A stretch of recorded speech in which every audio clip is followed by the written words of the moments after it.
Good afternoon. Let's do some business. In fact, we're doing it live right now, doing more at 4 weekday afternoons. We get right down to business with the news-driven hour right after Ben Shapiro and just before the 790 KBC News Blitz with Randy Wang at 5. Mottek On Money live on the air, 790 KBC, streaming live online worldwide at kbc.com. And yes, the on-demand Mottek On Money podcast, kbc.com, Apple, iTunes, and all your favorite podcast platforms. YouTube, too, by the way. Stocks taking a breather from the record run-up. Today, the Dow pulled back more than 300 points, back to 42,740, coming off a record high above 43K. The S&P 500 slipped 45 off its all-time high. We're back to 5,815. The Nasdaq down nearly 200 points today at 18,315. The yield in the 10-year note at 4.04%. That's the one that impacts the fixed-rate mortgage rates out there. That one came down a bit today. We'll get an update on what's happening in real estate and the mortgage business with Jeff Lazarson coming up live later this hour, the president of MortgageGrader.com in Orange County, also Orange County Register real estate columnist. We see shares of Walgreens moving up 16% today. Walgreens Boots Alliance, as it's now known, plans to close about 1,200 stores over the next 3 years to try to improve its bottom line. That retail and pharmacy chain has had a tough time in recent years as shopping preferences have changed and consumers have moved to buy more products online. Of course, crime has also impacted drugstores, as you know. Walgreens previously embarked on a cost-cutting plan largely targeting the retail pharmacy business. But today, Wall Street cheering Walgreens' announcement, and the stock closed up nearly 16%. Apple also back in the spotlight, launching a new brand of iPad mini that will run on the company's highly anticipated AI software. Apple making this announcement today. Looks like the new iPad mini will be powered by the A17 Pro chip, which supports the faster operating system Apple's been talking about. Apple Intelligence, AI, get it? The company's generative AI software update that is expected to launch later this month. We see Apple on a roll, up about 250 today to 233 and change. NVIDIA leading a retreat today, down more than $6, back to $131.60 after hitting a record high in the previous session. We see DJT, that's the Trump Media and Technology stock, the parent company of former President Trump's Truth Social platform, closing down today in a wild day of trading, which that stock saw. Trading was abruptly halted during the trading day due to volatility, and it looks like DJT shares closed down nearly $3 at 27 and change. It's still about double where it was in September from its low at that time, about $12.15, but still well off the all-time high, which was about $66 earlier this year. Oil futures dropping by more than 4% today, with U.S. and global oil prices settling at their lowest in about 2 weeks on a report that Israel will not attack key oil facilities in Iran. Renewed worries about energy demand from China also contributing to the price of oil declining today. This after the International Energy Agency said China was to blame for its weaker oil demand growth forecast. Meanwhile, the Biden administration putting pressure on Israel, warning Israel that it must increase the amount of humanitarian aid it's allowing into Gaza within the next 30 days or it could risk losing access to U.S. weapons funding. Joining us live now to talk your money, the markets, the economy, geopolitics, and the whole works now. Joining us live is investment expert Brian Perry, Chief Investment Strategist and Portfolio Manager at Mint Asset Management at mintassetmanagement.com, also author of the 25% Cash Machine. Brian Perry, thank you very much for taking the call, and let's get right to it. Your reaction to this pullback from the record highs we've seen. Thank you, Frank. It's Tuesday, and there's already a lot going on this week here, and It's only going to get busier as we go forward here with earnings season. To put it lightly, investors took some chips off the table today, certainly in the chip sector, with this big miss by ASM Lithography. They basically cut their bookings in half. Their order book on some things out there are just not as rosy as the AI market, like automotive and industrial and some other parts of where chips are used. And so they're a big player in the lithography area. And I just think that's maybe, where you got some bifurcation going on here in the semiconductor chip and chip equipment sector. you've got to be very careful about which stocks you choose in going forward here. So, and the market is we're at new all-time highs here, and it's kind of every stock for itself here going through earnings season. So this is where the wheat and the chaff are separated here in the next 30 days. What we saw here also was the bond market caught a bid today. We were at 4.1% here just a day ago, and that's up from 3.6% just over the last 4 weeks. That's a big move in the bond market, and for the stock market to actually buck that trend and trade the new highs, and that was on some commentary by Jerome Powell saying that maybe they'll just raise by a quarter point instead of the half point, which was kind of baked in. So now we've got the market thinking that soft landing, maybe no landing, just Atlanta GDP. Atlanta Fed GDP has been raised to 3.2% for the third quarter versus 2.5. So we're looking for a rosy and robust earnings season here by the S&P 500. And so far, so good, because the major banks that have come in, the money center banks and the big brokerage firms have really posted some nice upbeat earnings here. Everything from J.P. Morgan, B of A, we've had Wells Fargo and PNC. BlackRock had good numbers here for the big ETF operator there. Goldman Sachs, Schwab, and State Street all posted very strong numbers here, and the stocks reacted well.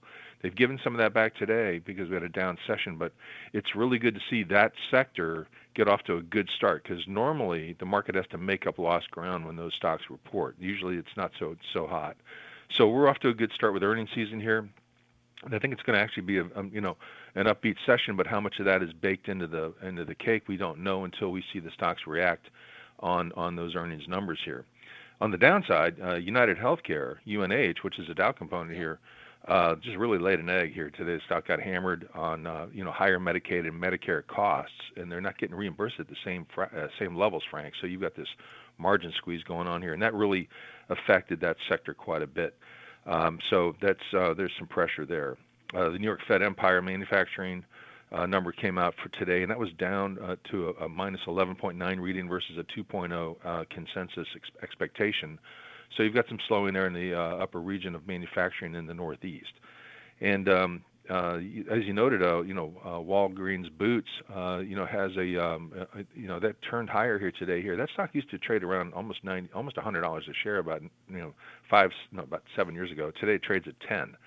And but it pays a 9.6% dividend yield, and I was in there buying it today. I think this is a good, they're going to really do a massive cost reduction story here, and I think it's one that people can speculate on for a defensive company here that's still where the pharmacy business is the brunt of their revenue. In the options market, heavy buying here on this big pullback here in NVIDIA and Apple and Tesla. Tesla's robotaxi show was met with just mediocre response. The stock sold off a bit, but it's kind of it's going sideways here. But you're starting to see a lot of call buying here with Tesla, along with Apple and NVIDIA here that on weakness, and this is kind of interesting.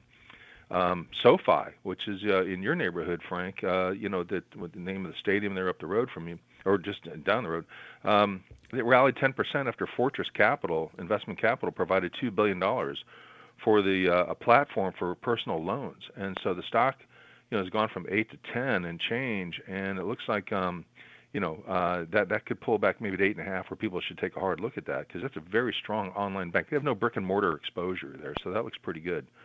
And beyond that, Frank, it was all about Bitcoin and cryptos this week, as Kamala Harris said she would support a structure for regulatory oversight on cryptocurrencies.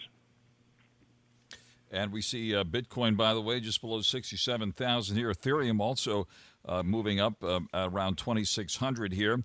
We're on the air live with investment expert Brian Perry, the chief investment strategist at Mint Asset Management. And what's that drama here involving DJT stock today, the Donald Trump media stock? Trading was halted for a while. It's seen a big run-up recently here, Brian, down about $3 today at 27 and change. What happened to cause that halt in trading, and what are your thoughts on that one? I didn't hear what the interview was at the Economic Club in Chicago, where he gave just apparently a wild interview with the Bloomberg editor-in-chief, John McElwith, and and Bloomberg came out after that and just really hammered Trump for his commentary. at this point here, it's getting super hot and very, very toxic between the two candidates, and it's only going to get, even more elevated here as we approach. Now, there's two things going on here. You had this, where Kamala, supported the cryptocurrency structure, but the most popular thing coming out of Trump's campaign pledge is to eliminate taxes on Social Security income. That is enormously popular with, basically the nation's largest voting bloc now. So if that's true to form, then that really was a roundhouse of a punch there for Trump, and I think that's something that's going to really matter in the upcoming election. Very interesting, and I'll have to check that out as well. Of course, Michael Bloomberg himself had challenged Trump in 2020 back during that last election in a very high-profile way. And wasn't it 2020 or maybe it was 16? The years have just flown by now, so I need to go back to the history books on all that. Now, what about Carnival Cruise Lines moving up 7%? Florida still recovering from that, the two wallops on the hurricanes. Recently, Helene and then Milton, but surprisingly, the cruise lines have held up in the face of those storms, and of course, travel has been disrupted. Also, the airlines were in focus just in the last week or so. What about the travel names here? Well, there again, that's a kind of a split. United reported after the close here, and the stock is flat. So they still believe that the business is doing quite well. Carnival is broken out here with, I think some of that is, the bookings are still strong across the board. Normally Royal Caribbean is the number one name in that sector there, but you've got, Carnival is coming off the mat and talking about, they said the second half of this year is just looking really good, and the fourth quarter especially here. So Cape Canaveral did not get hit, where the big port is for most of the cruise ships over there. And so that was a big relief, and coming off their most recent quarter here, the stock really broke out at 19 here, trades at 21.5, and with the CEO just gave nothing but upbeat, bookings and margins and forward guidance here for the company here when they were posted their earnings here. That was like the first week of this month, Frank. So for those it is the largest operator in the world of cruise ships, and so this is something where as the boomers, want to see the rest of the world here, and they've got this stock market in their favor here. You're starting to see more and more people just decide to get on a boat and go see places they've never been before. And that seems to be what's driving this, as well as some of the travel stocks have been hit, and others are doing well. So again, it's a stock picker's market here. You just got to stay with quality. All right. Looks like that the market certainly has climbed that proverbial wall of worry with. Of course, people in the Middle East, nervousness continuing geopolitically with China and Ukraine and Russia, and the list goes on. Now the Fed's next move on interest rates remains to be seen, and given the recent reports on inflation and jobs and so forth, in the meantime, the market has just come off its all-time highs. As you take all of this in, Brian Perry, where are you putting money now and/or taking it off the table? Well, let me make one comment here, Frank, because I think it's something that people should really know that, maybe the biggest story of the week is the large amount of selling that's going on here in long-term mutual funds, and as well as with Warren Buffett here. There's a lot of people selling into strength here, and I think that's something that's notable here. Just in this last week, we've seen over $14 billion come out of the market here in long-term mutual funds. That's usually something you don't hear about. Before that, the week of 9/25, 10.6 billion. The week of 9/18, 7.7 billion. The week of 9/11, 19.6 billion. And before that, the week of 9/4, 8.8 billion here. So you've got people that are scaling out into this rally here in front of this election here. Because, if we get into a really tight election here, this thing could be challenged, and it's going to be contested. It could go to the Supreme Court for the next 2 or 3 months, and that's got people kind of unnerved here. And you got Buffett selling $13.5 billion worth of stock, a lot of that in Apple and in B of A, and then he's only bought $2.9 billion worth of stock in anything else, mostly his own stock, where they bought $4.4 billion worth of Buffett stock, Berkshire Hathaway. So I'm looking at that as kind of like, wow, this is a major cross current, and so we got to be careful here because there's something that in the tea leaves that people should be very careful of. And yet bond funds have seen an estimated inflows of $13.6 billion for this week alone. and that's interesting take there, and another $6 billion before that, and $2 billion before that. So, as this bond market is sold off from where we've seen the 10-year go from 3.6 to 4.1, money's been piling in, and it's been buying this pullback here on the bond market here. So bear all that in mind. And so, putting things on here today, I bought some Marvell, MRVL, which is another semiconductor maker. That was actually up today. The CEO bought $1 million worth of stock here, right where the stock trades. I was buying Walgreens Boots. I've been buying Rocket Mortgage here, which is the largest mortgage broker in America. They used to be Quicken Loans. I've been still buying Construction Partners, Road, for the massive remediation effort that's going to take place throughout Florida, Georgia, and North Carolina. I did buy some Tesla here in front of the show, and I'm flat on that here. SoFi, I think, is a buy at 8.5. It's currently at 10, so I'm down there with the limit orders there. Been buying Berkshire Hathaway because I want to be following the money there, and I think that they're building a war chest of cash for what they believe is going to be a pullback in the market here. Blackstone, BX. Largest property owner in the world, and I think for those, we can't, finish a call without talking about NVIDIA here. I think you've got, if you catch all the tops on the recent technical chart there, then NVIDIA would be a really good buy at 125 if it gets back down there. It's currently around 131. Lam Research, I bought some Lam Research on this big pullback here with the semiconductors today. The stock recently split 2-for-1, trades around $80. And then Walmart. Walmart's breaking out again here for the third time. That looks really good. Coming off, Citigroup. Citigroup here, they've got a lot of bad loans on the books, and that showed up today when the stock was down 3.5 when the rest of the banks were trading higher. Certainly the insurance players, Frank, United Healthcare, Humana, Centene, and Elevance, which used to be called Anthem. Those are all. This is a structural breakdown in what's going on in that business model. And lastly, LVM Moet Hennessy here, LVMUY. Stock was down to a new 52-week low. It looks like there's just a lot of ultra uber money that's starting to basically pause on their discretionary spending, if you can believe that. Can't believe it, because I still see lines at the Louis Vuitton store on Rodeo Drive here in Beverly Hills. So it's not to be believed, Brian. I'm sorry. Based on what I'm seeing here. But no, thank you for that very thoughtful analysis as always, and really appreciate it. And we'll hope to connect with you again next week here, Brian. So I'll keep an eye on that store and report back to you on what I see there. Brian Perry, Chief Investment Strategist and Portfolio Manager at Mint Asset Management at mintassetmanagement.com. Also author of the 25% Cash Machine. Brian, it's always great to have you with us here. Thank you very much for taking the call this afternoon. It's always wonderful to be with you, Frank, and your audience. So have a great week, and let's try to have a really good earnings season here and finish out strong.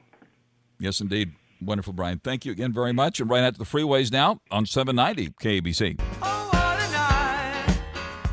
790 KBC welcomes. Want to take a guess on this one? Yep. Frankie Valli and the Four Seasons coming to the Long Beach Terrace Theater November 22nd. Tickets are on sale now at Ticketmaster.com. And right now, caller 9 wins at 1-888-795-2222. You can get a pair of tickets to the show. If you're caller 9, call now. 1-888-795-2222. Furnished.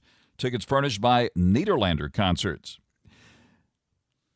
Mottek On Money continues here in 790 KBC. Stocks pulling back from record highs today. The Dow slipping 325 points to 42,740. The S&P 500 down 45 at 5,815. And the NASDAQ giving back 187 points to 18,315. The yield in the 10-year note, which was at 4.10% yesterday, is back down to 4.04% today. That's the one that impacts the fixed-rate mortgage rates. And we'll talk about what's happening in the mortgage business and real estate coming up in the next half hour with Jeff Lazarson, the president of MortgageGrader.com, also Orange County Register real estate columnist. We saw shares of Walgreens pop today. Walgreens Boots Alliance, as it's known, up 16% at the close today. Plans for Walgreens to close about 1,200 stores. Carnival Cruise Lines among the winners today, up nearly 7%. Schwab, the investment firm, moving up 6%. NVIDIA, on the flip side, down more than $6 today off its record high at $131.60. Apple in the plus column of $255 at $233 and change. Gold still hovering near record highs, right now at $2,678.60 an ounce.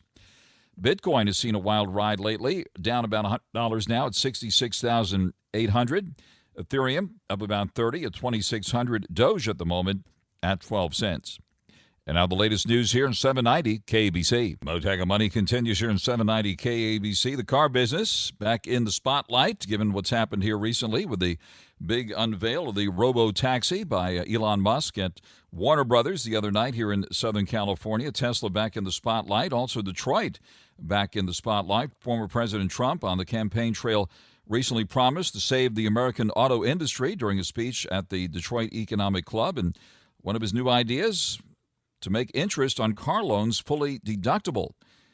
Joining us live now is Lauren Fix, editor-in-chief of Car Coach and the co-host of the Total Car Score podcast. Lauren, thank you very much for joining us live here this afternoon. Certainly a lot going on in your field these days, so it's always great to have you with us. First of all, on what President Trump wants to do to make auto loan interest tax deductible, what do you think of that idea? It's an interesting idea. I think people don't think about that. He announced his proposal at the Detroit Economic Club to make car loan interest fully tax deductible. And that was aimed to boost domestic auto production and make car ownership more affordable, because right now the auto industry is hurting. Their sales are down. People are not buying the electric cars that the current administration is pushing. And so people are trying to figure, I'm not going to buy my car. I'm going to keep my car. I'm going to buy a used car. And it's kept that market strong. But the new cars that are being produced are sitting on dealer lots. And you can go by any dealer, and it's changed certainly from 2 years ago when you couldn't find a car in the dealer lot. Now they've got everything you can imagine. And so how do you help bolster U.S. production? Well, really, there's only Ford and General Motors, although Stellantis still has their base here. They're in a lot of trouble, but that's a whole other conversation. But as far as what President Trump's trying to do is to get people to purchase cars. That means you've got to lower interest rates. You have to make that interest on those loans tax deductible. And then, of course, if they, like he's been saying, drill, baby, drill, if he can lower the price of gasoline, that will certainly make it more affordable for people to own cars. The biggest issue we have right now is insurance. And part of it is the cost of these electric vehicles and the cost to replace vehicles in total. So unless the price of a car drops in value as far as like the total sale price, it's going to be really difficult for car manufacturers to sell a lot of vehicles like they were. And I think what that's going to take is going back to the car business. They kind of shifted away. I mean, Ford and GM, they only make the Mustang and the Corvette. Otherwise, there's no cars. Everything's SUVs and trucks. And boy, you can find yourself at $100,000 for a pickup truck with not much effort. Of course, Detroit, known as Motown, has seen a lot of its manufacturing disappear or move elsewhere to Mexico, for example. I know former President Trump looking to raise tariffs on cars that come in from Mexico by U.S. manufacturers, right, and taking a hard line on Chinese imports to this country, too. Right, and that's one of the things they're trying to use the Chinese are building plants in Mexico with the whole goal of using that free trade agreement to bring cars into the U.S. and flood the market. And to give you an idea why on the surface it sounds for us as consumers, well, that's fantastic. I can get cars at a fraction of the price. So what if I buy two cars versus buying the one that I have? What has happened in Germany is they've literally flooded the market, and it's destroying Volkswagen and Mercedes-Benz and BMW and Audi sales. Their sales are down, and it's costing jobs, and there's lots of layoffs. So when you bring in product from other countries and you flood the market with low-dollar product, that's exactly what happens.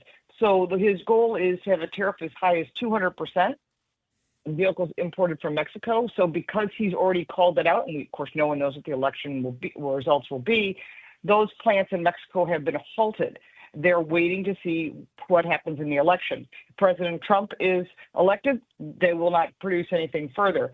They'll bring in product as they can, but they won't be bringing fully assembled cars into the U.S. If it goes the other way and it's Kamala Harris, then they're going to continue building, and they plan to flood our market, which will cost us jobs and will hurt our economy, and especially local economies with small dealers. Getting back to the making the interest on car loans tax deductible, Americans I see owe nearly $2 trillion in car loans now, and I read a report recently that says a lot of these loans are becoming delinquent nowadays. I know you keep track of all this, and obviously with interest rates moving up until recently, it's been tougher to make those payments for many people, right? Oh, yeah. And the numbers have just increased on a monthly basis. people that, bought cars in 2022 and thought, I have to pay more for it to get it. Maybe it cost me $10,000 more. They realize that they're in trouble. They're what they call upside down. They owe more on the vehicle than it's worth. And they're in a tight position because you've got insurance going up. It's up 54% in California. Cost of gasoline is going up, and it doesn't seem to be coming down. And as everything gets more expensive, from food to just living, the cost of living, it puts everyone in a tough position. They have to make a decision.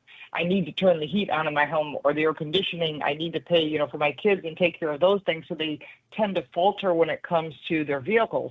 And so you're watching a lot of repossessions. The rates are very high right now. They haven't been this high since '09, which is very concerning because last thing we want to have is a big bubble and have it burst like we did with housing and the car market, because it will take us a long time to get out from under it. Right. I saw the report that said serious delinquent auto loans have been rising at the fastest pace since the 2008 financial crisis, with serious delinquencies on the auto loans skyrocketing. Auto loan 90-plus day delinquency rates are now at nearly 3%, the highest seen since the second quarter of 2010, and the percentage has almost doubled in just 2.5 years. So it's becoming more difficult to afford these vehicles. Before we let you off the hook here, what do you think of the robo-taxi and that big event the other night here? Well, I wasn't always a big fan of Elon Musk. I think that the robo-taxi may have a purpose in large cities, but for the big picture across the United States, I can't see it functioning the way he shows it. People that use it or get to test drive it, whether they're in Boston or in San Francisco or LA, it's great when the weather's perfect. But when it starts raining, those vehicles don't function because they can't see through the weather. They can see other cars when it's clear and it's dry, whether it be day or night. But when it starts to rain, or in the upper half of the country, it starts to snow, those vehicles won't be functioning. And so you have to keep that in mind, that in perfect conditions, it makes a lot of sense. As far as the robo-taxi, he'll probably sell some, and stock's been up. I've been monitoring it. It's interesting. I think he's a very smart man who's got some great ideas. They've been doing autonomous cars since 2009. I rode in one in 2009. So we're talking about almost 20 years ago now. And the technology's been there. There's no government regulations that have been put in place as of today, although depending on who the next president is, that might be the case. But you still have insurers that are very upset. The reinsurance companies do not want to insure these things because who's at fault? Is it the car company? Is it the driver? Is it the passenger? I mean, there's going to be a million issues there. And then we still have hackers. And those hackers have the ability to not just hack those robo-taxis, but they can hack even electric vehicles. They can hack the grid. There's some really big concerns that need to be addressed. And right now, as of today, there is zero way to make sure 100% of the time you can't hack these vehicles. And until that's in place, and every car manufacturer is working on it, we have to remember that if that happens, we're going to have a big disaster. So let's try to, not put the cart in front of the horse. It's great to see the technology, and I think it's very interesting. I'm not a fan of the robots. I don't want to replace a robot for my daily life, but some people do, and I get that, and they'll be available soon. I just don't know how many he's going to sell initially. It sounds like you still prefer a vehicle with a steering wheel at least. So thanks for laying it out there. And I follow you as well on social media and do a great job with your podcast. And I know that you did recently spotlight hacking of EVs, and you just touched on it here now. So tell us what people should know about that. I watch the news like everyone else, and I saw in Hezbollah, with all these pagers and walkie-talkies exploding. And I know there wasn't explosive devices in it, but they said they stopped the blockage of an item overheating. So they were able to create something to make this happen. And I thought, could that possibly happen with electric cars or any vehicle that's 48-volt architecture, a plug-in hybrid? And I thought, that's scary. So I found someone who actually knows about this information. His name is Roy Friedman. He's the CEO of C2A. He's an Israeli company. Very interesting quotes I got from him. And he says it is possible. If you can access the network that's being used for charging, then you can change the information. If you're open to the internet and you have those automatic downloads that we all have, it could happen. So there's a little bit more detail to just my touching on this, across the top. I'd like everyone to listen to it. The question is it possible for hackers to control your EV and trigger a battery fire? He says yes. I'm not an electronics expert, but when you talk to someone who knows this and has deep enough dive of knowledge, he said lithium batteries can catch fire, and once it happens, it's going to scare the heck out of everybody. Wow. Lauren, thanks for highlighting that. Appreciate it. Lauren Fix, editor-in-chief of Car Coach and the co-host of the Total Car Score podcast. You can catch her on YouTube as well. So, Lauren, thank you very much for joining us live here this afternoon. Thank you. Out to the freeways now, 790 KABC. Frank Mottek here. Did you know that for more than 10,000 years, gold has been the greatest store of value and considered a safe haven asset to preserve your wealth? Now, with the U.S. debt at more than $35 trillion and climbing, not to mention the Biden administration getting us involved in costly wars, developing the digital dollar, central bank digital currency, and inflation spiraling, it's more critical now than ever before to safeguard your assets like your cash savings and retirement accounts with physical gold. Opening a gold IRA is one of the best ways to secure your wealth and create a stable financial future. Stop worrying about your retirement and the market and cash savings in the bank. Feel confident, prepared, and in control with physical gold and silver. Give Joe Morgan a call at 1-800-753-8534.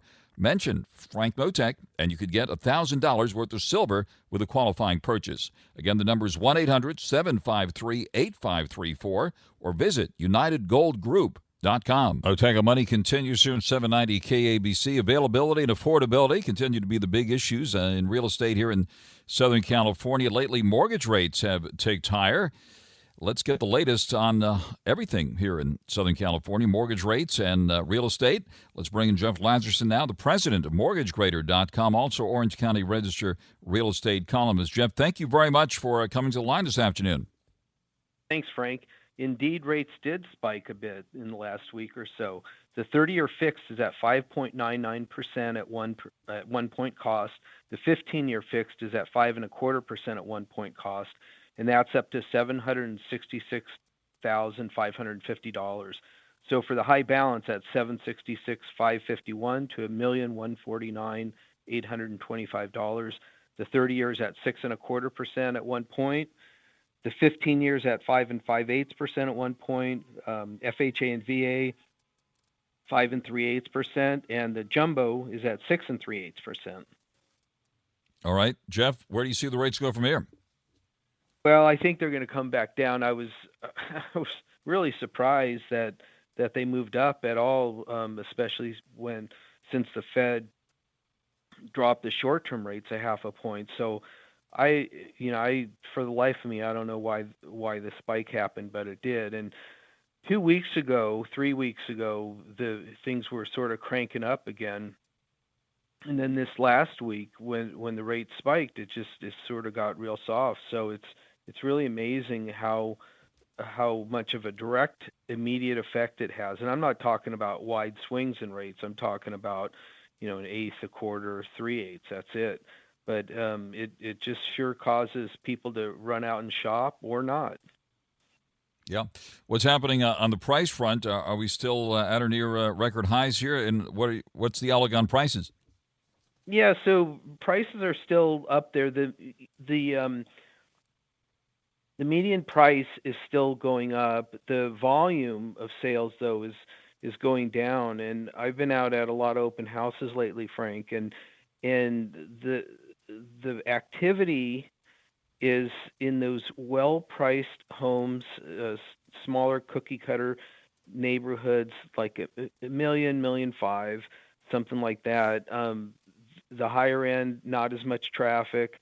Condos, not as much traffic. It's just that single-story house is the one that gets the most attention because there's so many older people that don't want to be climbing stairs anymore. But market is still very healthy. There's still a lot of people out looking. 31% of all transactions are cash. So there is a ton of cash out there. And people that need loans, unfortunately, they have to compete with those cash offers. But what amazes me, Frank, is the kind of house payments people are having to make and can make when they're qualifying. I mean, you're talking, $7,000, $8,000, $9,000 in a monthly house payment for, say, $1 million property. I mean, that's just crazy. But yet, every day people are doing it. So, I don't know. It just fascinates me. How high can we go? I mean, we've gone so high already, and yet it just keeps going. on the air live with Jeff Lazarson, and we've been so wonderful to speak with you again, Jeff. It's been a while since we've chatted behind live microphones. So, and prices still just like those big fan palms there that seem to grow to the sky, just like real estate prices here in Southern California. I know you recently wrote up something about some sort of a new loan program that California is offering, right? California offering a 3.5% payment program for first-time home buyers. Are there any programs that you'd like to bring this audience attention to here that might help out in some way?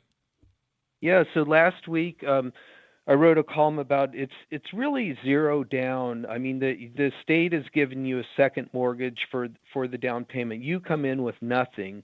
The state gives you a second mortgage for the down payment at a 1% interest rate. You don't have to make any payments on that second mortgage until either you sell the property or refinance it. Then you got to pay it off. But 1% is nearly free money.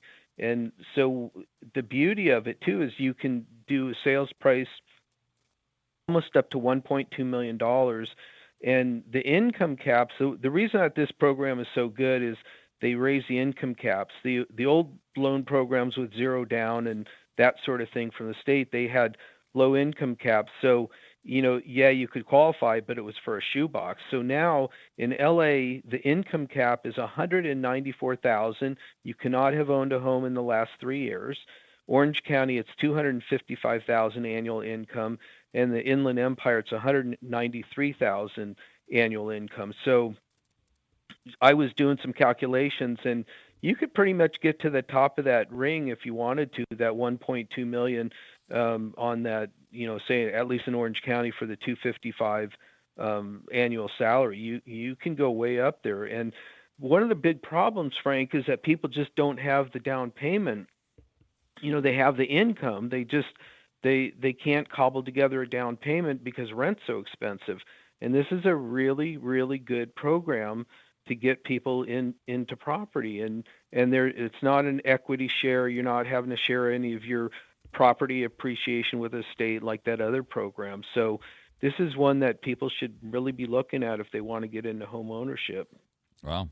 Great, Jeff. Well, thanks for sharing that with us. And anybody who wants to see that, the article is posted. The LA Daily News, the headline is California offers down 3.5% payment for first-time buyers. Jeff Lazarson, the president of MortgageGrader.com, also the Orange County Registered Real Estate columnist. Jeff, thank you very much for joining us live here this afternoon on Mottek On Money on 790 KABC. You met Lala Kent on Vanderpump Rules. Now Lala and her friends share everything on Give Them Lala. Baby S is giving me money-making moves in the room. Yeah. So I'm going to have one kid who's like, I want to just live in a box and do like artistic dancing and paint. Ocean's going to be like, it doesn't matter if I'm broke, Mom. I'm passionate about it. And Baby S is going to be the one that says passion doesn't pay bills, Ocean. Watch what Lala is talking about on YouTube or search for Give Them Lala wherever you listen.